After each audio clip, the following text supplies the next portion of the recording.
کہ اس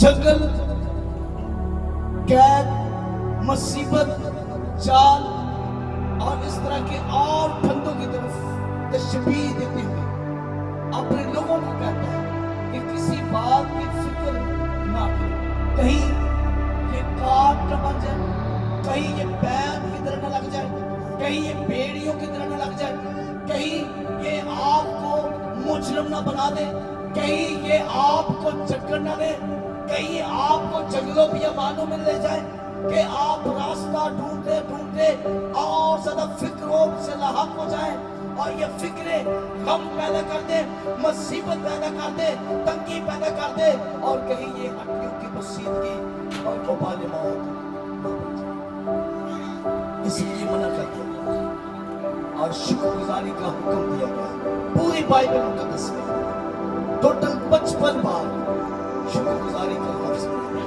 کتنی بار؟ 55 بار۔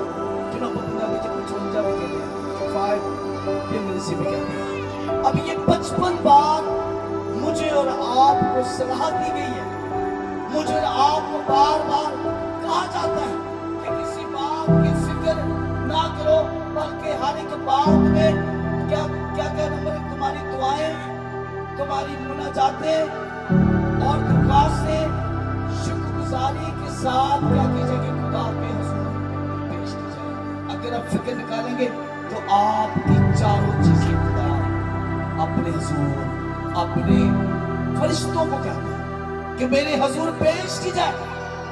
میں اس بندے کا ذمہ لیتا ہوں، میں اس کی فکر کرتا ہوں تاکہ یہ فکروں سے آزاد ہو کر ہر حال میں، ہر کہیں، ہر جگہ، ہر مقام میں، ہر موسم میں، ہر پل جو ہے وہ میری کرنے پڑے شکر۔